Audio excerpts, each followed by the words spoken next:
Hello la famille, bienvenue sur Congo Kisbian TV. Bonjour Congo Kisbian TV, bienvenue à la chaîne Amino Makam, chaîne Impact P2J Danger. Merci d'infidélité, merci d'amour, merci de vous allez toujours s'abonner massivement à la chaîne Oyo Ezo et Labino, actualité musique congolaise en temps réel. Pour ceux qui ne me connaissent pas et ceux qui me connaissent déjà, je suis le youtubeur, ton youtubeur préféré, c'est ici que ça se passe. Ici, c'est la chaîne d'actualité, chaîne Makam, chaîne Impact P2J Danger. Ici, on dit la vérité pour le bien de l'humanité. Voici de retour pour vous parler de toute l'actualité. Koto JBMP Anatomoni na boîte. Payer dans la problème, je vais faire dans la boîte. Bakangi TikTok. Tout ça, on a accès à les réseaux sociaux par peur que tu vas faire cette information et m'abe sur Marambo Ezo le Kanagoma. Est-ce que ça lit un bon jugement pour le gouvernement na biso? Pour le Belango Awa. Fali pour pas le Stade de France. Est-ce que ça année Oyo Toté? Non, il y a une vérité. Pour le Belango P. Stade de France Ezo Yamabe. On va parler de Fali en long en large, on va expliquer la grandeur de cet artiste. La moni Miguel Koto na Karine Balobi non faire atika défi na Adidas Arena des jours. On va expliquer aux gens les vrais défis de la musique. Les vrais défis à Nini. Koto Kofelo Mide, Nzemune Yagoma, chanson patriotique à Koso Melango ba vu. On va aussi en parler. On va parler de beaucoup de choses. Robin qui est venu pour rebondir sur le sujet de Koso Mutamba. Pour le fait sujet wana pour le Marambo ebele pour faire ça matoy parce que je suis de retour pour dire la vérité pour le bien de l'humanité comme j'en ai toujours l'habitude de faire. Big dédicace à toi RK Redi Kemé na kata Grenoble, présent Patrick Konalian, Kevin Lupini parking à Diogo. Il y a eu un big dédicace à toi. Joyce Lamba na kata Angola, big dédicace à toi également. Mon vieux Bogus Nimi na Turquie. Parlons beaucoup dans la catch à Brésil, il y a eu un big dédicace. Nickel Voka, Olaf Voka, groupe Vomac. Big dédicace à toi, mon boss Debo, la catch à Belgique. Oumela. On va regarder cette vidéo, comme ça, tout le monde a un peu décortiqué, sujet non, son impact, pays de l'Oja danger. Mais Bobo, ça n'a été bandeko. Tout le monde insisté sur Yango Koti Nambongo, na Afrique. Tu vas dire, Koti Nambongo, bazara tracassé, bazara tout le temps. Na problème wala fona ke na ria et na zo ki tente musala fona bima avant okoki kotinda mbongo na téléphone na yo sans pourtant se déplacer mutu pe zo ngo azaku na posa se déplacer te azo alerte mbalamment na téléphone na ye aki retirer mbongo na coin ya avenue oleki asala azela aki na ba western aki na ba monogram et pese mutu pasi azo ngba mo na téléphone na ba biloko to ça la rana mikolonio so ba MPSA ba Orange Airtel pour la RDC, Congo Brazzaville, MTN, na Airtel. Ozaka ne loko moko osala, okoma code promo nanga KISS. Pour ozwa code, ozwa bonus ya transfert no ya liboso 10 €. Okomi KISS. Et puis otini mbongo ba moko, waka na besoin combo ya mutu na numéro de téléphone na ye. Eza simple, ça là Sendwave. Application za moko Sendwave. Yango de pour la rotinda mbongo na Congo. Sendwave. Na rotia lien dans la barre de description au cliquer à wana mbala moko koti. Oza mobimba otie document na yo otie carte bancaire oza mobimba mbongo kei. To le kato ta vidéo oyo tozonga sur pas to décortiquer parce que son impact pédologie ya danger. Faire limbisio o bandolo ka guerre na ba wario. Muto aleki faire il faut beta Adidas Arena 3 fois. So za ki maelo tanga kenena kozwa fiche il y a Adidas Arena, on multiplie fois 3. Autant là, concert à Moninga. C'est pas parce qu'on travaille avec Ferry, tout le monde a vu la vérité. Yo, les sous-cas à Moninga, n'a pas beaucoup l'autre. N'a numéro qui chasse ça. Aux autres, on la compte, n'a numéro qui chasse ça, n'a pas beaucoup l'autre. Non, bien on est pour détruire la vie à un musicien. Bah, limite sur le mot comme impoli, ferme ta gueule. Faire à l'obissarote, tout ça là, bah, promo. Et faire un récit, sa promotion. Quand il y a la vérité dans la Gaulois, la promotion de guerre. Tu es illettré, tu fermes ta bouche. Tu vas faire à ça la copine. Ça la promotion, tu n'as Gaulois à son billet, t'es qu'à faire. Ne mets pas faire un défi, il n'est pas ton ami. Laisse-lui faire sa musique. Laisse-lui faire ses trucs. On l'attaque, tu le défends. Quand il y a des musiciens, on les a fait, à ça la 3 fois Arena, 3 jours et l'andana. Arena oh uti ko annulé. Oui bien quand combien de personnes? 40 000. Parce que ah on tient pas défi. Vous là. Soki musique continue. Na il était le roi migi na ba mombele. On va vous laisser faire vos musiques avec les mombele et les migi. C'est pas parce que vous avez un plateau les king en influence, mais que tu n'es pas plus influent que moi. En quoi? Tu n'es pas plus influent que moi, frère. En quoi? Bâtiment? J'ai pas le temps. YouTube? Yo moko témoignage. Nga banda Facebook yo za Angola. YouTube, j'ai pas le temps. Nga la botami leader. Nga la makila leadership na gestion. Moi, je dois. Nga il faut poster na Congo. Nga il faut na chef d'entreprise. Comme je le suis aujourd'hui, j'ai une société de forage que tu n'en as pas. Banana à la fin du mois. Na boko la abangote na libanga. Ya choisi matata, Ange Céleste, Maman Kingani, basombe la banana bilamba. Na boko la banana na bongo na nga. Na vivara na bongo na nga. So na sombi mutuka mutoki na nga. Masa na nga za, le gestionnaire, il est là. Aidez Mvemba. On n'a pas les mêmes niveaux. On n'a pas les mêmes niveaux. Vous avez des gens que Dieu a mis sur votre chemin pour dédicacer, pour honorer. On n'est pas pareil. Tant que il y a qui vanta, il y a la vanta, il y a facture au sombi. Il y a une facture carte ne fouta qui TV à plasma. Non, bokan c'est la biso te ba konzo, bo fouti ba Jean, bo sombi ba biloko. Non, on n'a pas le même niveau. On n'a pas le même niveau. Ça, c'est une vérité. On n'a pas le même niveau. Bobo là-bas, on a bien une cotisation. Bobo là-bas, on a bien une foot à bandako. On a calcul. Moi, je ne suis pas comme ça. Tu vois là, il y a ma photo. On ne me nourrit pas. Et sans mon photo, il y a à Genève. Sans mon dans la Genève. Et le mois à thé. Sans mon naza à thé, c'est une voyage. So money boy, il y a une zone de résidence. Oh, il y a une racine qui est Kawele. Deuxième résidence, pour Nalingi, Batomade Sobana, Bakota résidence, Bétam. Ouana Penade au copain de Bado, Oeza Kawele, Guado et Zoya. Moi, je ne suis pas votre ami, frère. Nous avons repéré sur Maël était à société à Pimelo Mukanda ou voyager. Zala maele nzamba pa mbolo na nyonso. Boti oya osala ba kivanta na zabwe na cotisation fin de même comme stress. O mo lokoza poli na batu nyonso. Non. Nazo finga te, nazo expliquer. Parce que tant boya ngana chef d'entreprise na chaîne d'entreprise. Total ba nombre de views yo sala na YouTube, na solo la vérité. To bimisa on a papier. Yo fota bâtiment yo ola. Ola ti na dédicace. Voilà. Mais voici de retour pour vous dire la vérité pour le bien de l'humanité. Nous allons d'abord commencer par ce sujet qui nous affecte tous. Marambouya Rwanda. Parce que les sujets sont très capital, photo le Belango et Zamboka. Et Kangi TikTok. Tu as vu que TikTok est un endroit où tu vas faire la business actuellement.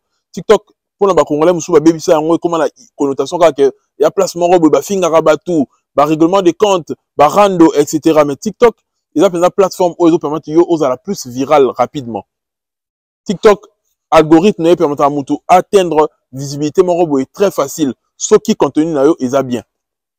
Nga la tala mingi na TikTok na la madame mon robot a longa pour ta kenaro s'installer na Kinshasa pour asala atongela batu bandako construire à Kinshasa.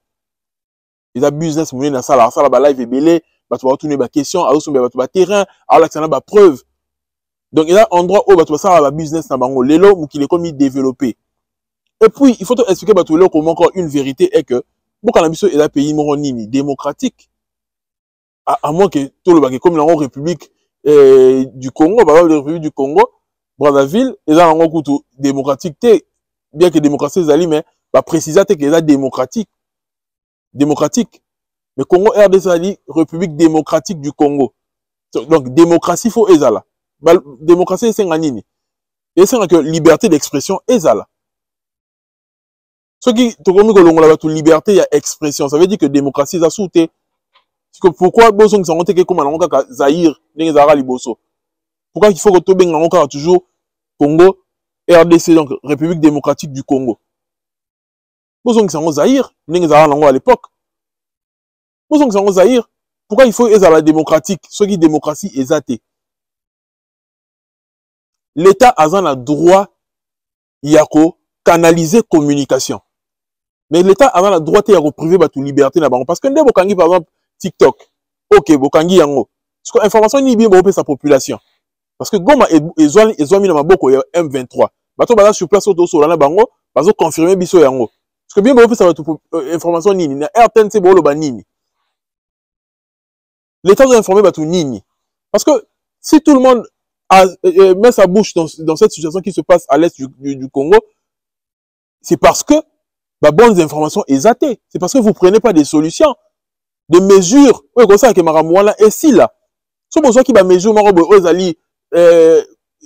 radicales, il y a des permettre biso que tout le bélayango bongo te na ba réseaux sociaux que mutu na mutu azala lilobane sur makamozo le kana est yamboka. Mais ce que les gens ont comme une version des faits, c'est parce que bino bo canaliser makambo bien te. Il faut que tu réfléchir. Les gens mutu lora Christian Bosembe. Ngala regretaka série ba mutakaliza ka ye ba betaka ye na Belgique, mais actuellement na yo kele sous mawate. Ce sont les gens ba makasi pour la koya ko pekisa ke un tel musicien ayembi boy, un tel musicien asali soki ni nango. Mais quand il s'agit na makambo ya mboka bozo solution nini? Parce que vous dites que bolingi ba fausse information té ba média faut la fermer etc. vous bloquer ba TikTok vous bloquer ba Facebook etc. appelez les autres les kasouté ma mebele bende bo sali wana. Mais yo moko to monyo au publier na Twitter. Bo bloquer Twitter plutôt. To yo monyo au publier na Twitter. O sa ndenge nini? Et pourtant vous pénaliser ba ninga mususu mais bino mo bozala ba accès mususu bo sala maramango. Ça veut dire que il y a plus la démocratie. Voilà, et comme une dictature. Quand c'est un pays démocratique, il faut que la démocratie est à la penza. Si la démocratie est sous c'est que sous pays mort démocratique, ils ont à Zahir. Voilà, ils ont à Zahir. Et tous ont à la maramou, ils ont les canaux est yamboka.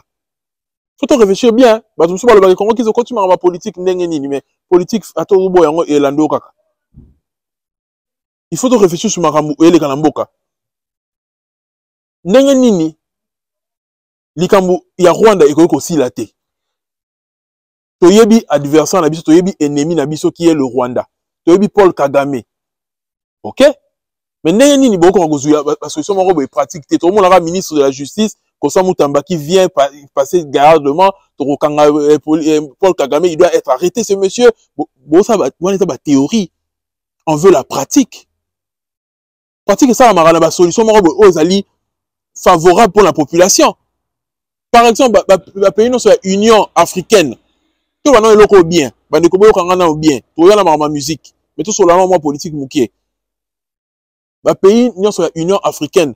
Ba comprenez que la France a sous pays té auto ça confiance, ni Belgique.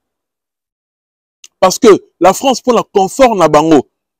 Ba koki jamais kotika que Rwanda a tika ko agresser RDC. Parce que Rwanda a agressé RDC, azo soba minerai, alors que les bango moins cher, bango va bénéficier et de profiter de la confort na bango. Donc, les blancs créent des guerres en Afrique pour bango bazala na confort na bango, pays na bango ezala bien. Donc bango que pour la Félix Tshisekedi dit que c'est bango aide ba yo kelo ma bazala ma mort yo kelo parce que ba accord wana ya ropiara est ya RDC et bana kala depuis ba François Mitterrand zo ndeni nango. Ba de Gaulle ya makamba kala. Il y a un moment qui va payer la Union africaine, bah sangana qui va kene ko kutana Poutine, bah trouver solution ya sika, bah ko kutana Poutine pour bah bimana en prise il y a France, na ba Belgique wana, na ba États-Unis. Mais pendant que bah pays la Union africaine et kene ko kutana Poutine, Félix Tshisekedi kene ko kutana nani? Na Emmanuel Macron, na francophonie. Tout en croyant que Emmanuel Macron peut apporter une certaine solution, alors que non. Emmanuel Macron n'a aucune solution à apporter à la RDC. Bah, bateau va dire que, écoute, c'est ça. Bon, quand on a regardé, il fallait qu'il y ait Macron. Non, il fallait qu'il y ait Macron dans le cadre culturel. Mais il y a dans le cadre politique. C'était qui? C'est Félix Tshisekedi. Quand on a dans le cadre politique, on va sûr que Edebino n'a nini. Edebino est de l'autre côté. Vous devez trouver d'autres solutions. Bon, ça a été que vous avez le même problème qui date des années.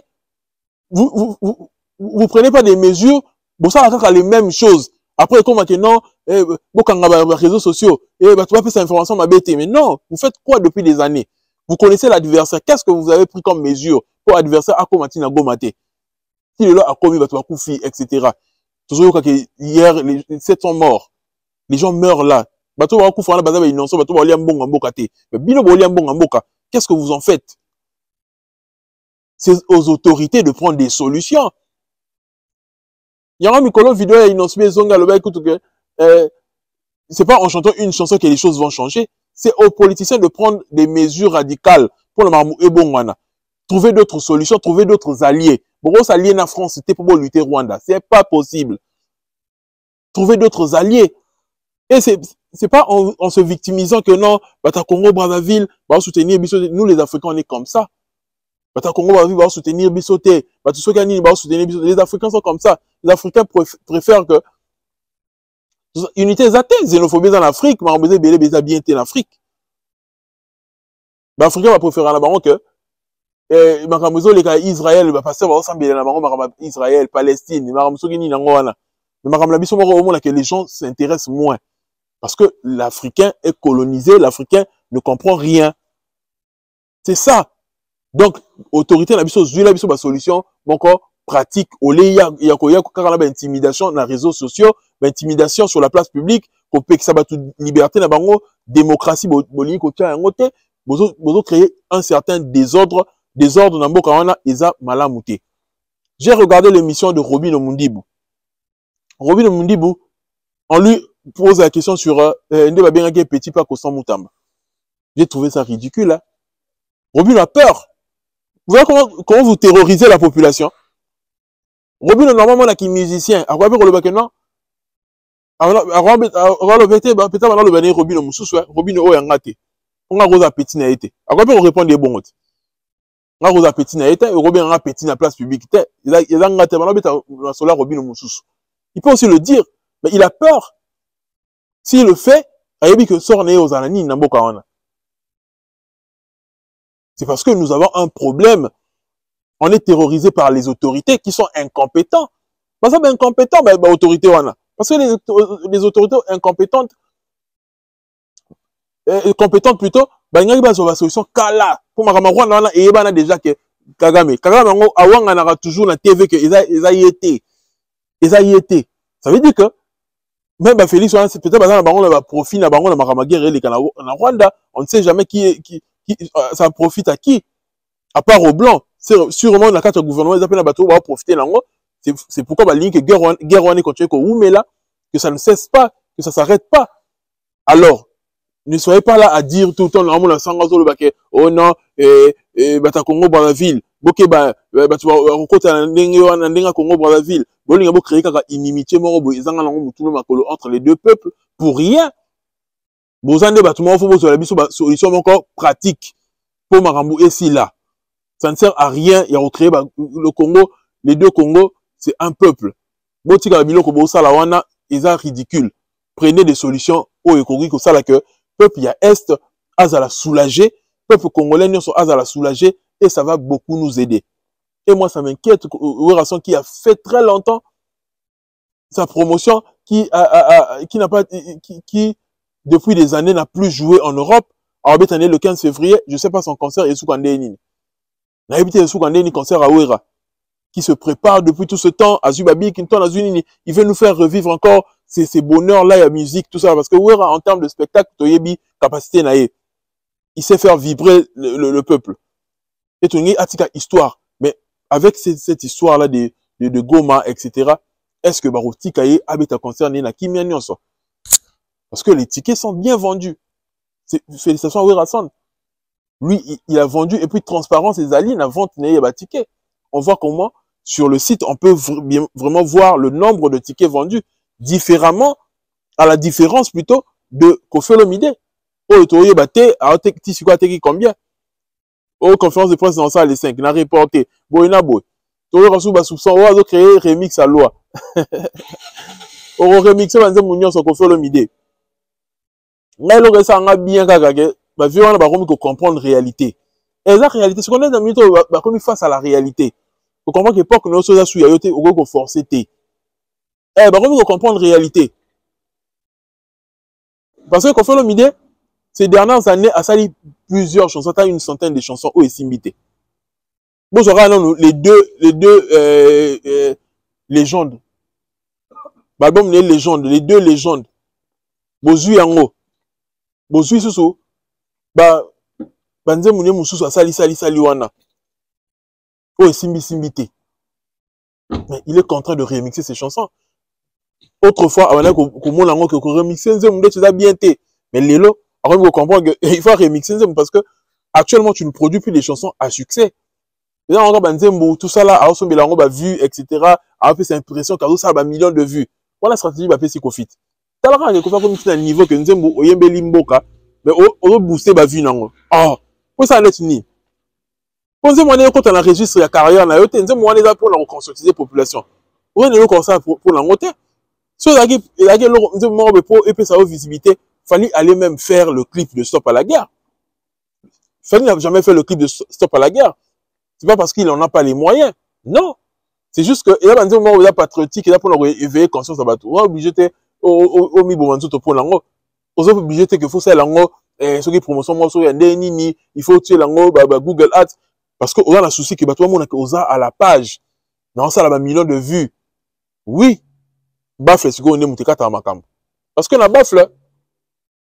Au contraire, on a millions de vues dans les réseaux sociaux, mais si on a bafle au bétité, bafle, il faut banda qu'on a mis sur tous les catégories quand on dit, tozo qui na babar tozo quand on a boîte tout ça la communauté ils ont fait et ça la maramulango et puis nous ce qui est récolté par exemple millions de vues et belé millions de streams et la kiste que est simbité il faut pas trouver belé qu'on a bien et on va pas s'agiter pour rien en fait certes chiffre et la statistique que nous avons évolué oui mais il y a des chansons qui sont consommées là où il n'y a pas accès par exemple aux chiffres comme il se doit en fait. Par exemple, dans le Congo, tu vas la YouTube, tu vas awa.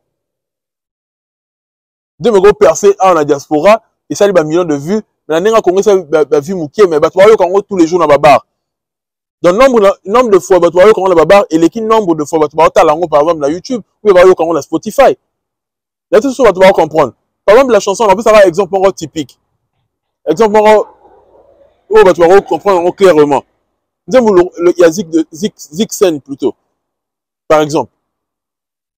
Misuka Likolo n'a qu'à d'un sentiment.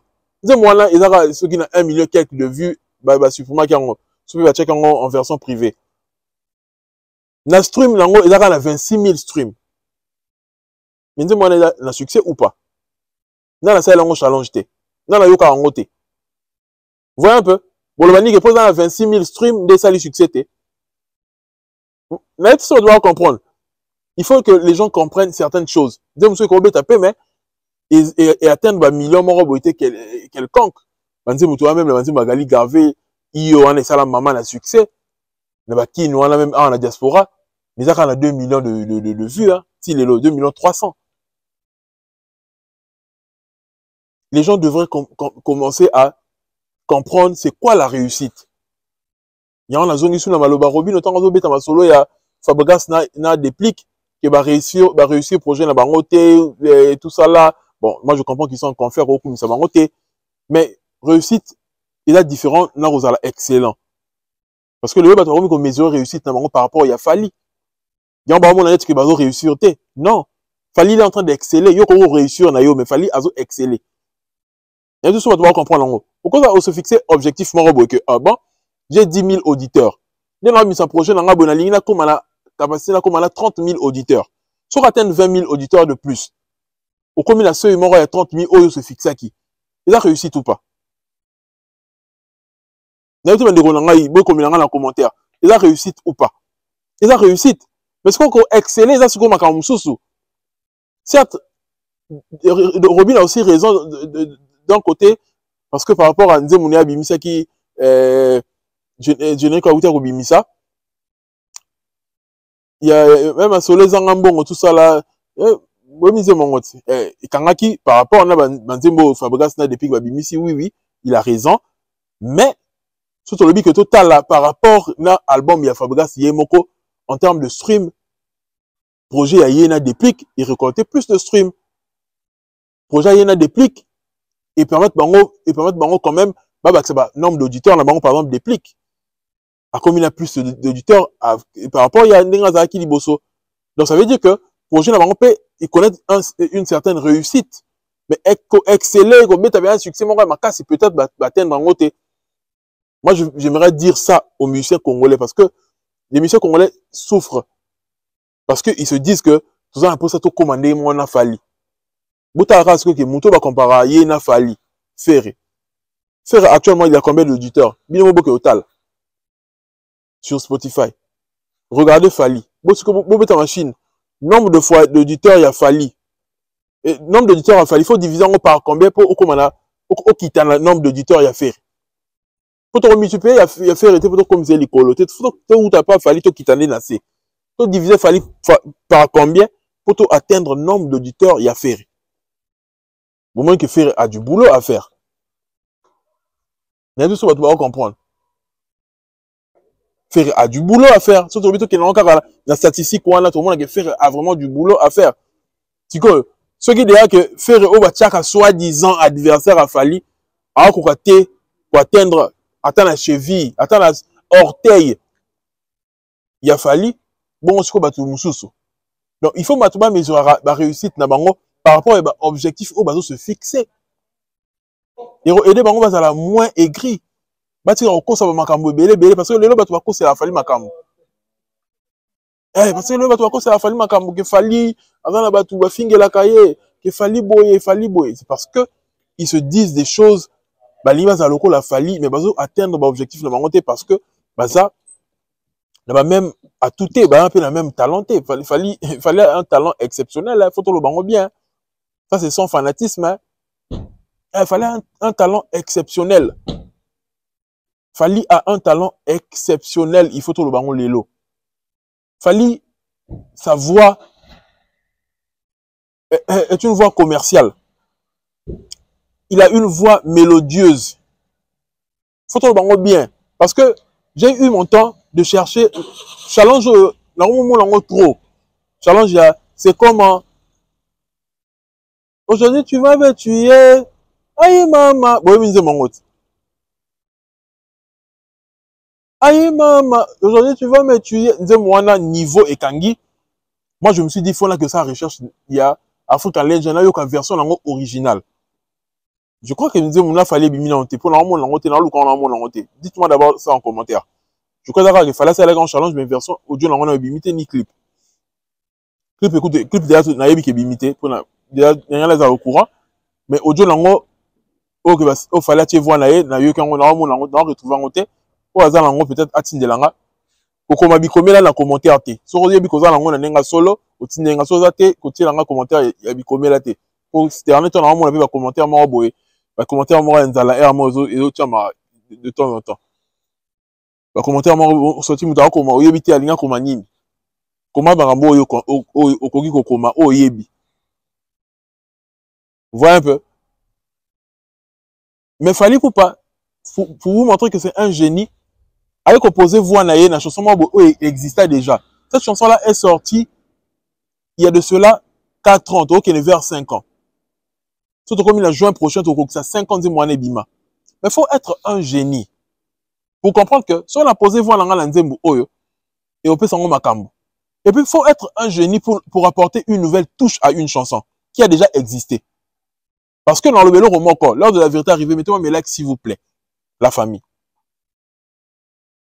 Bobi que tout nyonso o ba ça ba remix. Ba remix ça souvent ba chanson oyo ils connaissent succès dans la période wana. D'abord on a une preuve à Liboso. Diamond a remixé Nzemuna Yope na Inosbi. A remixé dans la période Nini. Nzemuna ça a succès. Il a remixé pour et a profité d'un succès voilà et puis ainsi de suite. Burna Boy fait la même chose aussi. Nzemuna en plein succès. Il y a deux choses à devoir comprendre. Mais fallait pour pas qu'il remixe des chansons OK et beta nango déjà et là. La deux choses à devoir comprendre nuance wana. Fallait remix des chansons et là déjà. Azongi sango à la page. Même à guitare, normalement, la musique, on va commencer à jouer mon boy. ba guitare mo fallait betara guitare mo ko kana o wenge ba ça la ngo ba vidéo na ba tu mi pesa musala e fallait Jo Nicolas zo le batelo ba tu ba luka actualité na mutu na ye na yebite Jo la prêtre ande ma bete na Jo na la prêtre Jo na maman na prêtre Jo na suka na prêtre na ne ma bete Jo na suka na prêtre. Vous voyez que fallait siko ye ayebara valeur ya banzembo. Nzembo koza ke salara succès ou ça succès mo énorme te mais ya moni bon côté nzembo wana azui yango peut exploiter yango. Parce que c'est un artiste qui est un génie, c'est quelqu'un qui connaît la formule de faire un tube. À la formule wana ayebi yango bien. Ayebi que nzembo oso na porter touche na ngai. Nzembo oso na porter eloko na nga moko na kati nzembo yo et connaître succès mon robo quelconque. Nzembo et aux a suivi et atteindre horizon mon robo. Par exemple nzembo c'est comme il y a baxika parti à attacher les pannes pour danser et koku fallait me d'abaction je crois. Pour la yoki nzembo on a yoki partout en até. Mais partout on a ils avaient déjà mais à poser quand voix na ye à pesongo lengi mususu. Et rappeler nga sous vidéo mon amonaka et dit badeta na fali nde bana ko yemba Magali ya Madilo. Madilo yemba nzembo ngo bien. Mais fallait baxi touche na ye pesongo sous lengi mon roboye. Fallait pas que touche na personne sur l'engagement roboé parce que le mec a une belle voix. Quand on a belle voix, il y a une des belles voix. Et se remarquer pour au ganga quitter et se remarquer au yen nzembo roboé au changer couleur ya nzembo wana. Au qui touche na tu vas remarquer à part non là Yasika. Par contre vous préférez version na que version originale. N'a pas doit comprendre parce que remix pour les c'est que original et Simbagelobi nango Gibson. Mais ceux qui vont préférer remix, ça veut dire que remix faut les cas original. Mais ceux qui vont préférer cas original que par rapport à remix, ça veut dire que remix est échoué. Et pour il y a Kofi, na JR33 est échoué.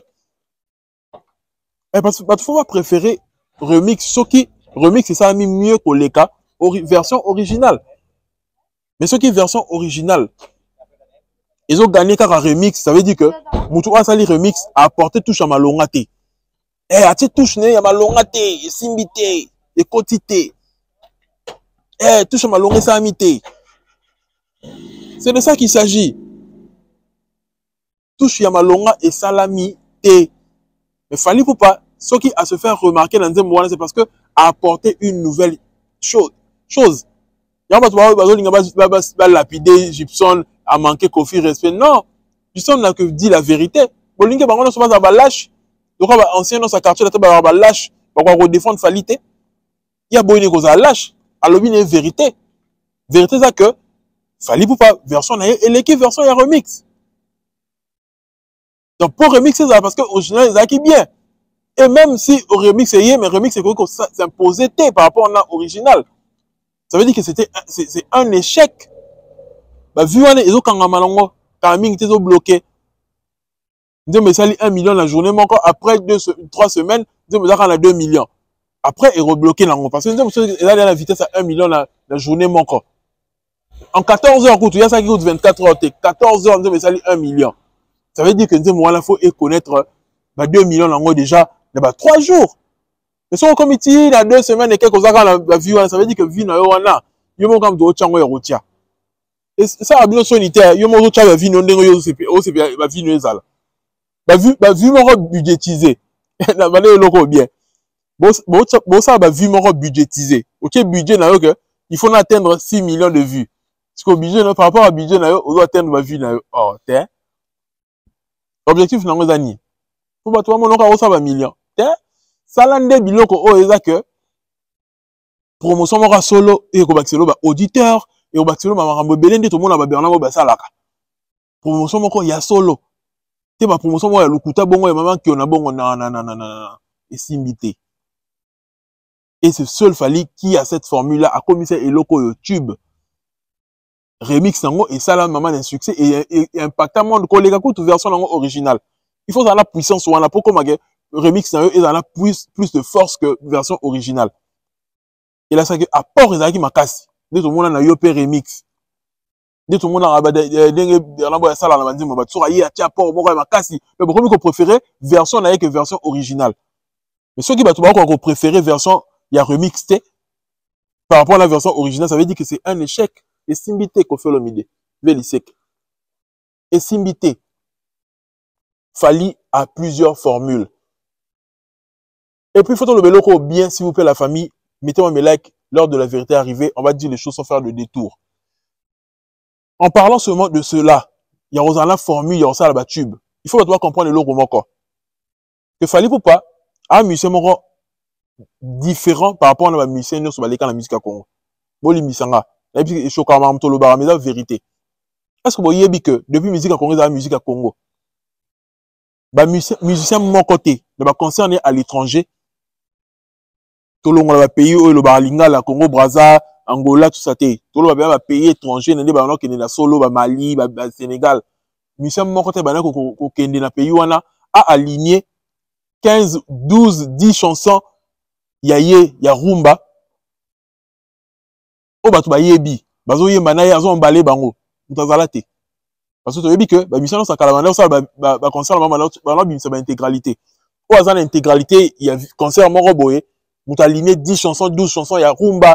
2 chansons chantées, chansons robinate, azotia micro ou bien batu baso s'ambiancer na ye, baso ye bango, balance la ngote.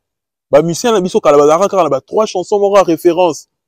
Na le but que seul musicien mania ko faire traverser room beza falité na le bongote. So na le bongo la kosi na fali ye mo kuto. Alors balanga que qui so okomo ko sera makambo. Ya faut biso ko sa raté. Ba musicien va traverser room bazali. Ba madilo va faire traverser room ba franco bata boulé, etc. Vous voyez un peu?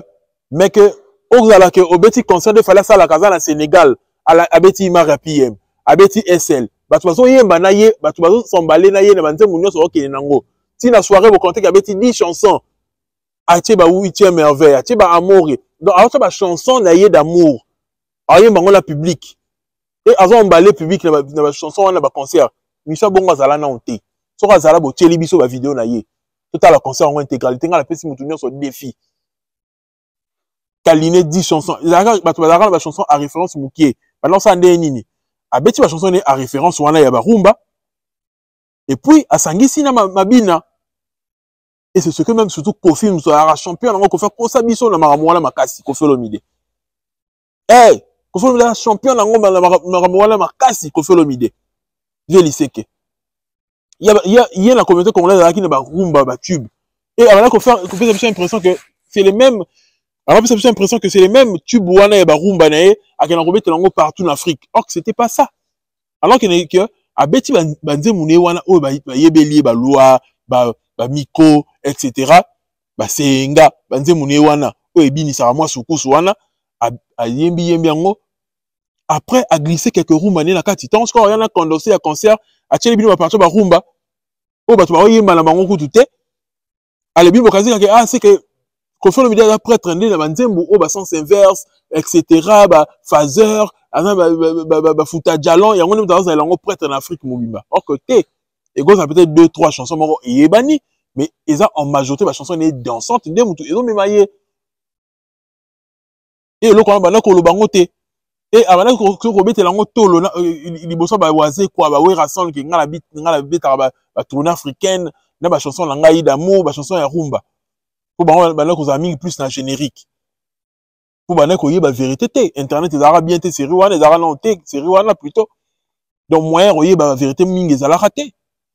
Mais les autres découvrir un autre yebi banze munia qui na obeta en étranger parce que internet est comment. Et depuis to lo ba maramu o ayela biso preuve moko te ba rumba na l'étranger. Si bon mona ko fa ayela biso preuve moko. Pas yebi que to lo ba vérité. Vous comprenez? Et yanga yina mutali kasut. Abeta ye makofi na butu. Vous voyez, c'est ça en fait. Il y a créé un biloko wana que oh non fallait zarana bâtiment à foutre à rappeler avant baloso. Pour mutaika son abeta loko wana et ça n'arrive pas à créer le wana. Empire du mal. Fallait que bâtiment au base à pemer na ken piana pour pas détruire artiste congolais musuzu. Mutaia ne loko wana slogan on les a profite. Oui baraté. Il a profite. Veli c'est que Kofi Olomide. Antoine Agwepa. Yet. Mumba. Yet. Et ça y est. Parce que bah betare vérité mon et soit kaye ayebi que la vérité comme on dit ah bah on va détruire biso c'est que ça fali mutu fatinda bango ok yebi que ça fali te ayebi que ça que ba vérité les lo analyse comment obimisa biso et comment ça que tu réfléchir tout comprendre marambe belé et puis internet et marambe belé numérique et ko changer marambe belé donc la vérité bango ba bombela biso to ko découvrir yango et comme ko ça bango passer comme que net fala otinda mutu ndeni ndeti ngala simbi caméra nga boye fala tinga to benga ni côté ni et en sensité et là que toujours le mamino ba vérité na marambe obino ko saka bato yo moko loba ke le côté ya na ascenseur oyaki mbango na lukuta na yo mais vérité zo ya na escalier malembe il faut dire aux gens la vérité que ce monsieur a fait ce qui n'a jamais existé dans notre musique. Ce monsieur c'est qui? Ce monsieur c'est Fally Ipupa. Il a fait ce qui n'a jamais existé.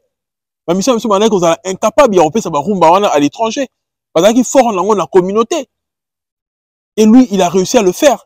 Les autres on a Médée, c'est la chanson la plus écoutée, la chanson rumba la plus écoutée c'est Médée. Et c'est une fierté, cette chanson appartient à qui? À Fally Ipupa. C'est une preuve d'ailleurs que c'est lui qui a fait percer la rumba. A imposé rumba. Et depuis que Formule 7 et Salami, on a remarqué que tous ceux qui sortent, les albums qui sortent après Formule 7, et PZT face à, il y a Formule 7. Et PZT. Pourquoi? Parce que Nini, Fally Ipupa, Nano, Fally Ipupa, c'était lui, en fait, le garant de la rumba. C'est lui toujours. C'était lui, quand je dis, je le mets au passé, pourquoi? Fally, lui, c'était, non, on a utilisé tellement, mais on a réfléchi ça qui, yene mutu, alaki, le quoi là, parrain à rumba, yene mutu, alaki, image à rumba, c'était Fally Ipupa depuis. Donc, tant qu'il y a ça la rumba bien, bah, tu me souviens, ça la rumba là, et ça que, tu comparer en et ça que, bah, rumba, me soupe de la lumière, il y a musicien, moussou. Il y a un moment que faire, parce que, concurrence, soit les acquis, qu'il fallait, bimsi, bah, rumba, fallait ça, bah, rumba, bon, on va ça, bah, rumba, et ça, et puis, sa lumière, là, bah, rumba, là, bah, mais fallait pas depuis, à comment reproposer, bisopé, bah, album urbain. Et qu'on crée, moi, interférence, moi, bewana, na kati. Et là, que, tant on lance la que, après 3 ans, fallait appeler ça, biso rumba. Un tel père, ailleurs, la période, bon, on a fallu. Sauf à la bimisi, 4 mois après bimisi. Surtout ferré. Et maintenant, on fait sa lumière, la rumba, kaka. Il fallait voir comment que, le temps, en entendant bimisi, biso rumba, bimisi, biso, non, album urbain.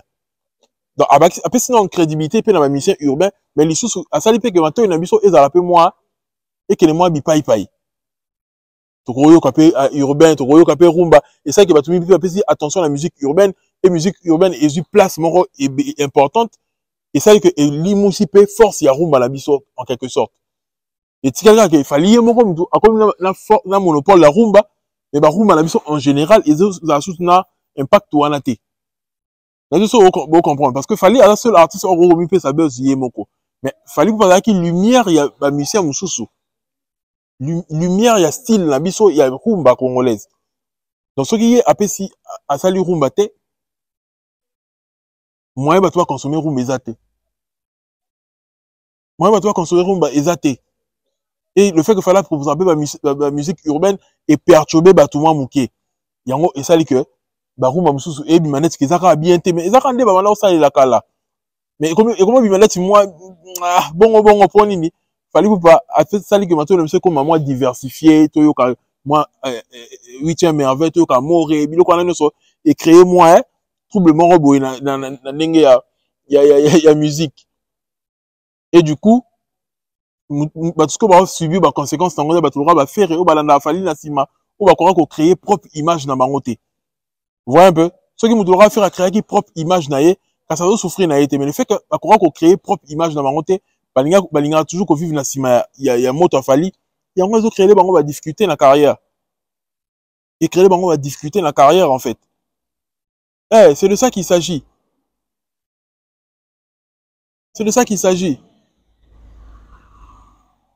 Fally c'est un artiste fort il faut ça la Fally pour comprendre que la ko yema na lingala mais la faire traverser musique wana ke bambo comme mususu musique non faut aller effet wana et ça donner à n'importe qui té. Il y a tout ça doit comprendre là on a loba. Et là kenze mususu oyo kango et dans l'anglais mais oyo kango et ça lo bien moko boy. Mais oyo comprendre maloba nyo sauter. Na peut-être bien so yela bino déjà. Demo et ma parole na portugais. Oyo comprendre ma bino so ba mbaté. mais il y a ça le bien mon boy. Et la puissance il y a un mot, puissance à inspiration. Dieu d'inspiration soit PC inspiration par artiste et comme ça que yema mina munoko musu mais bibo yokengo et ça il bien mon boy. Bon c'est ba dumi yaka na ndenga Congo P Square. Dumi on va yemba say no. Ton na yo kola na yo comprend que maintenant le bagage say your love is not the lie. Say your feelings not the lie. Si mais la mega ton là quand on mais mélodie kaka ils ont tiré biso. Artiste senior sauter ba na capacité wana. Faut trouver ba mot juste. Na nzembo na yo pour ça que et ça a effet wana pas mutu azo yo ka langue na yo te. Parce que pour mutu a sentir émotion nzembo normalement. Il faut nzembo yé mama na langue o yeso comprendre. Là je so comprendre le langue na loba. So comprendre maloba. Fallait zo loba médé, fallait lobi que Adolphe Nanga na ye pa na yo. Zo comprendre mabango nyo so loba et puis so feeling mususu. Pour zo yeba na fallait ko to ayembi tellement malobi. Et betio mutema to yo kango. Parce que ozo comprendre maloba. C'est comme mutu étranger. Ayo kango bongo tende yo kango. Yo so kango bongo po zo yo kamakambu ya zo loba na lingala. C'est comme mutu ayo ka lingala te. Ezana ba parole juste o ezana kati nzembo ndem to toucher mutema na ye. Ata zo comprendre te mutu za anglophone ma lingala te ba fallait lingango ndeni za lingala. Et là que fallait trouver des mots justes dans ses chansons. O ça que et toucher mutema mutu. Et domaine on est réservé dans Nzambe, il domaine moko inspiration. Même yemo a déchiffrant côté. Il y a aussi un effort mais il y a domaine moko mususu pour créer émotion na mutema mutu. Sans zo yema nzembo na langue o yazo yo kate. Mais à sentir on est zo yo kama mboloba. Et à donner n'importe qui te mamoto loba oyo ba to kansa to kumisara fali, mais ça ba vérité. Il a donné à n'importe qui te. Il a donné à n'importe qui te. Il faut maximum de respect pour l'artiste Fally pour pas oser la fierté de la musique congolaise. Oser honorer biso. Tout le monde qui joue bien piano. Abina na feti. Ba yo kama souci ya mboka te. Mutu aloba te. Kofi Kotoyo. Makamne Hippodome. Koto Ferry. Ba tu ne pas ça na bango. Mutu aloba te. Mais est-ce que vous savez que Fally devrait normalement déjà annoncer le Stade de France? Parce que la date est connue. Tout est prêt. Et bah, producteur va sentir pression bah, Warrior. Parce que les Warriors doivent attaquer dans chaque poste. Il y a Gérard Drouot. Bah, attaquer dans chaque poste. Il y a Paris la défense. À quand Fally Poupa. C'est des fanatiques exceptionnels, les Warriors. Mais la date est déjà là. Mais Fally ne peut pas annoncer parce qu'il a le respect du peuple. Il y a un posté l'autre côté. Tiki dans tout tel alors marambo quand des okende. Mais bisonné tout le monde marambo qui ne veut Fally poster na yo. Pour l'activité déjà suffisamment que mboka olingi yango. Na ba acte na yo, na silence na yo. Poster date biso to so ba ticket ba ni to yeba de to na promotion. Ça de France, la date est bel et bien connue. Et ça aura lieu. Fally il est juste fort. Mais ça loin ba Paris la défense ba Gérard Drouot ba lobi que tozala na biso na artiste mais tozala na artiste a boité le roi Fally. OK. Attends de poster makamuna na yete mais ba tozo ko attaquer biso na commentaire mec à quand la date ba poster post musu se ba ba na commentaire. Ba fanatique ba mystique hein. Ba mystique warrior. Isa bongo. Si on a dans le belo ko moko, faut to ba vérité o. Il faudrait que bah Warrior vous à prêt pour l'événement la bino. Vous à prêt tant Fally à reposter yango bosomba parce que l'événement est là. Parce que on a des détracteurs qu'il fallait annoncer pour et booster bah événement là bango to yebi. Vous en êtes prêt mentalement, vous à prêt la nyonso parce que l'événement là il faut fracasser tout. Il falloir annoncer et qu'on fracasser nyonso. Et puis Fally a des actualités makambo sali au biso to yebi. Le battre parce que non la postant parce que on est en période de crise.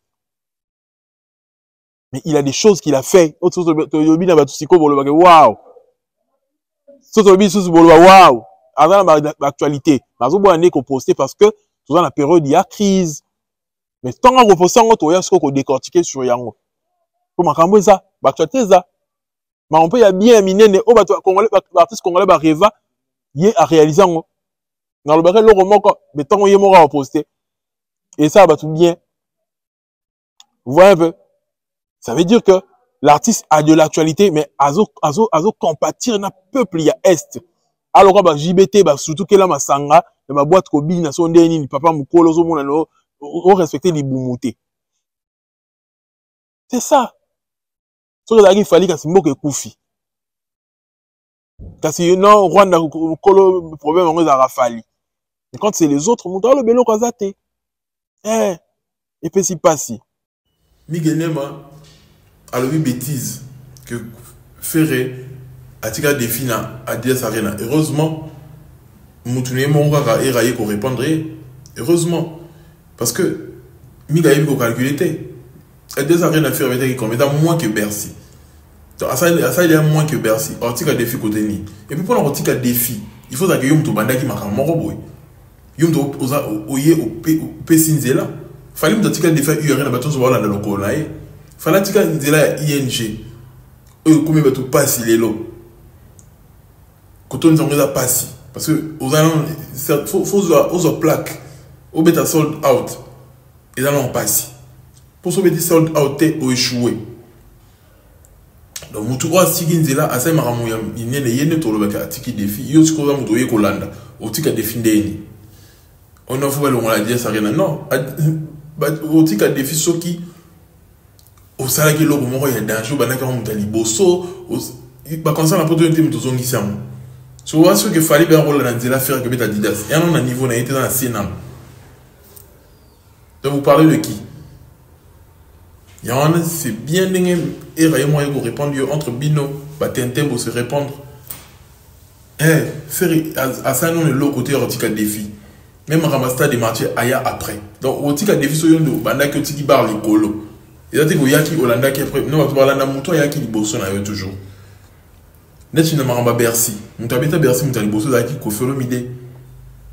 Ba tu ba Olanda Kofi Olomide. Mais oui, Rassan a ça mieux que Kofi Olomide na Bercy, mais Orlando Tato ça mieux que Moutasaki Moutaliboso. Moutasaki Moutaliboso à l'équikaka. Eh, attends, il créé iPhone, Aboula téléphone Moutaliboso, il est comme ça prêtre. Et il a bon. Eh. Moi, j'aimerais parler pour clôturer de Mombaya. C'est un grand frère que je respecte beaucoup parce que Mombaya Mouko n'a la âge, sûrement. Soit Zara Mouko n'a la âge. Pour nous, mon éwan, soit Zara Mouko n'a la âge. C'est sans conflit. Pour pas tout le bac, non, il soit na rana, derrière batadam, tout ça là, etc. T. Na soit na batadam T. Mais il faudrait tout considérer Batou sous air moko, tout dans la corporation moko. Mombaya, c'est un grand frère par rapport à âge, etc. Mais il faut tout le batou ba vérité, moussous pour comprendre réalité, pas comprendre vie. Mombaya, qui vient, j'ai regardé, on m'a envoyé un lien, j'ai regardé ça sur TikTok, qui parle que fallait pour pas abafouer ba valeur, moussous perdre ba valeur, moussous zaki nango. Fallait pour pas tomber là qui était que mutumo boyé dans l'entourage né batu ma finga bazalaka lelo batu comment répondre batu na ma finga l'entourage a falli amema bango poto etc. Bon ça peut-être en parlant de Jaël na peut-être au bois qu'elle nani bon ba comment batu mboa qu'elle a moko bois qu'elle a Charlie Prince etc. ndé ba comment wana alors que fallait perdre ba valeur alors oui solo roman encore que non Marama Yuri Fali, normalement, avait dit que si vous touchez sa famille, à vous réagir, mais on ne sait pas, il réagit pas, etc., etc. Mombaya, grand frère, je vais te dire que, parce que, dans la communauté, tu as été traité d'une personne, tu as été pris pour une personne intelligente, tu as respecté l'intelligence, comme nous autres, comme Batunion sort, Bev, etc., etc., parce qu'on fait des belles analyses, etc. On est considéré comme des personnes intelligentes. Oui, on est intelligent parce qu'on réfléchit pour faire des analyses. Il faut bien réfléchir, etc. Ça demande une pensée, des journées de recherche, etc. On travaille dur, c'est un boulot. Je respecte aussi ton boulot. Mais, collègue Samaye, l'endé, il est dans ma baie. Et là, on a le ballon qui collecte ça. Le communauté congolaise de Bongo. Ce Congolais a commis traité que c'est intelligent. Donc, comme on a un système, il faut tout l'exercice comme Maïele. Là, l'exercice qui est Maïele, Makassi. Moi, je vais encore réfléchir sur ces paroles. La bonne côté de la vidéo n'est awa parce que, bon, voilà. Ça ne sert à rien. Déjà, mon baya qui dit que non, fallait pour pas, faut pas toi répondre tes communautés et répondre sur yé. Et répondre pour naïe, communauté de, azaki koni moutouma communauté bundela kaye, mais yé, les leurs comment on va répondre à pour naïe, va finir à pour naïe, etc. Tout va en vérité. Tant que communauté wana, eux, ben, qu'on répond pour naïe, selon yé, mon baya. Selon yo, mon baya. La communauté Okaka, fallait bien ma tantine Fanny. Est-ce que vous avez mon baya? Pharaon, Thierry. La communauté Oyo. Fallait pour pas abengama tantine Fanny. À cause de qui Karim Mokonzi. Communauté côté là et sans être ni. La communauté Okaka. Maka vous avez collé qu'on finga Fali. Communauté et ça la nini. Pour la côté là, Fali. Et yo oyebi bien. Que bah tout va le la Fali. Va le la bon gré na bango moko. Ken pe na kuta ya ba preuve ezali avana ko le héritier comment le Fali parce que on a mona que Fali bazo maltraité ba lo ba mabé surye asal mutu l'autre côté. Et yo peut se défendre la Fali parce que on a mona que Fali pour pas bazo maltraité ba malmené. Mais le temps yo zolo ba que Fali pour yeba na te fala tika makambo communauté etc. Biso tonga to mona yo za mutu moko digne na mamu ozolo ba soki pour na yo Fali ka perdre valeur na yeba valeur mso za ki nango. Tout le monde digne. Soko boya qui par exemple visa a Fali. Parce qu'on va moi mon balai solo.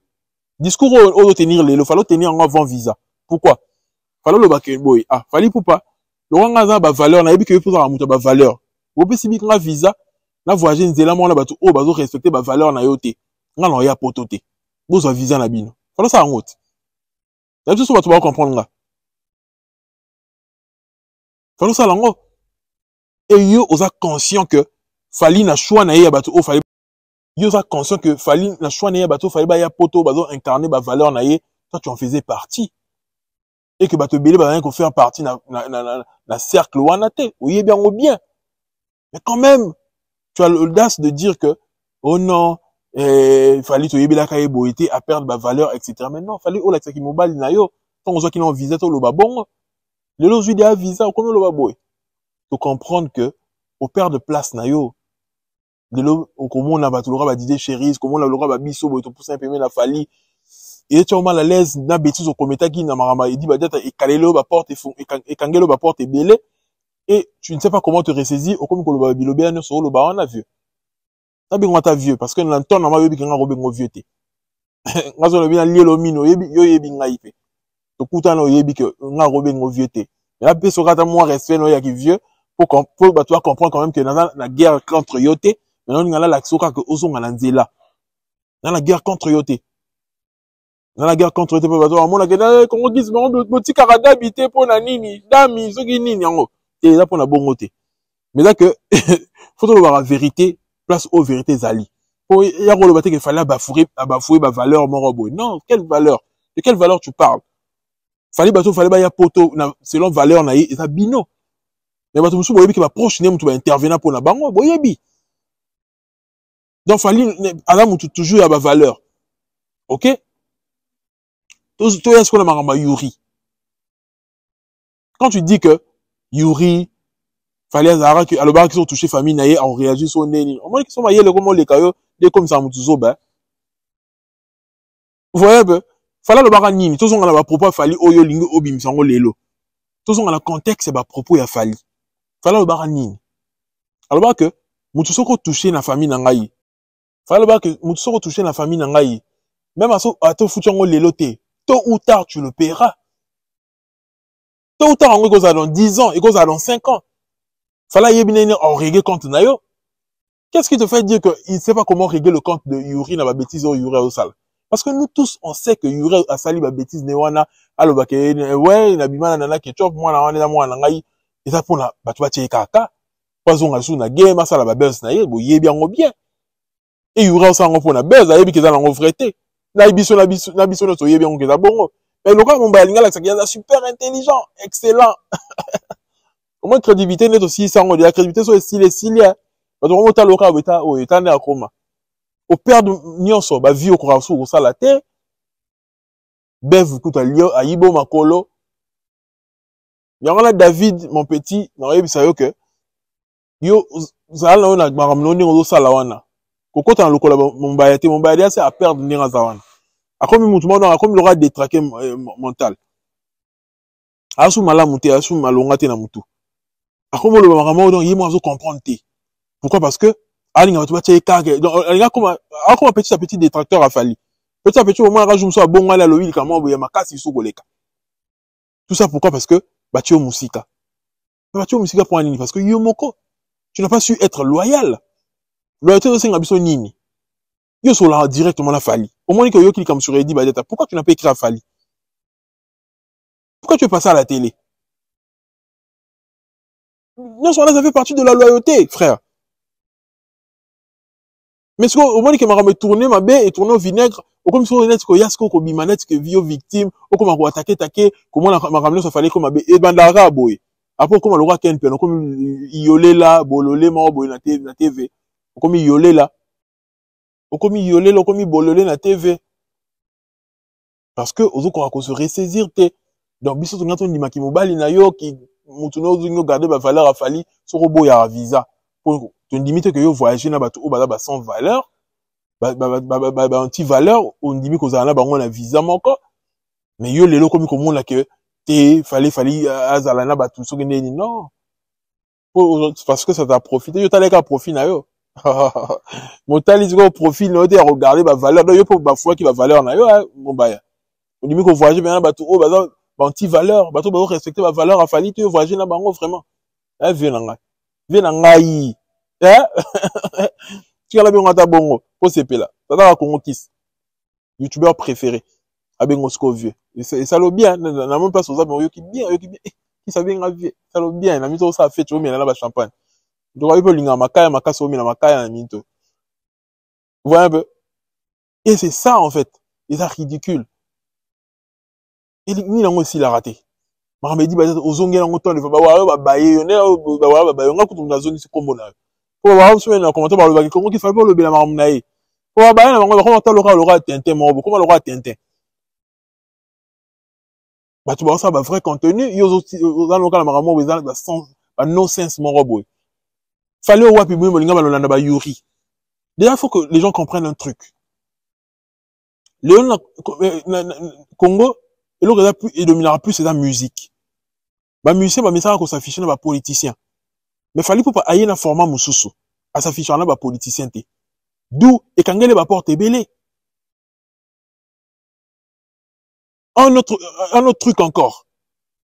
Bah, n'a qu'à les avoir que, bah, mise tel, bah, yo, qu'on a raté.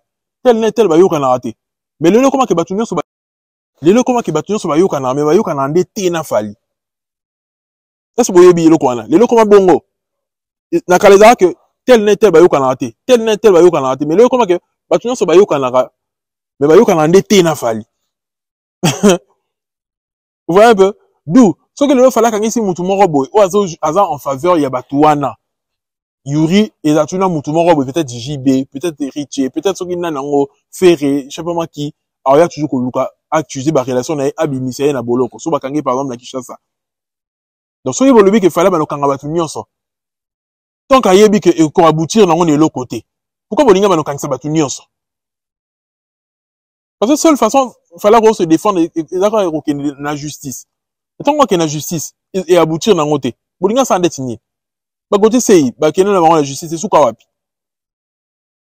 Bah, monsieur, bah, comment il fallait, on a le béla qui fallait y être. Rapport la samba, il faut fallait en goye moya. Comment il va bêtise de comment, la justice n'a biso. La juge, y est mon en cas, dit comme quand mabé. Ceux qui président de la République ne croient pas à la machine judiciaire congolaise. Bon, yo, n'a pas croire, non? Vraiment. Bon, il fallait croire à la justice en boka na biso. Juste à malonga ni za Congo. Juste ni à malonga za la Congo. Donc, par moment, boti karabiloko yo. Boti karabiloko yo. Fali a toujours les valeurs. Il sait comment il va régler les choses. Mais bon, il y a un qui est artiste, qu'on merdé, na makamon, ils sont dans le moutou, na makol. Non. Mombaya, ressaisis-toi. C'est tout ce que je peux te dire. Il y a des personnes comme excellent, comme excellent au lit, hein. Donc Mombaya, à perdre place de choix avec Nango, à comme il peut c'est pourquoi parce que il a été que avec un privilège mort quelconque, puis même il a fallu. Congolais arabongo, ceux qui au bon révèlent au moment où gens ont une valeur en moté. Comme au message de l'écoute en a fallu, au message de l'écoute en a fallu, au salaire de la nuance. Oui, bah t'es que fallu un superstar au gros père de Yépé. Et ça va bon. Soit dans la scène en belle, le mec est fragile. Aux anat, aux sala, aux allez ekenge en fait ekoyate. On a toujours attentionné ekoyate. Souvent au yebi ko dans la scène en belle, les fragile. Mais l'autre yebi qui est dans la fragilité, au tchango kate, au moins ramba au bout ekoye panzani.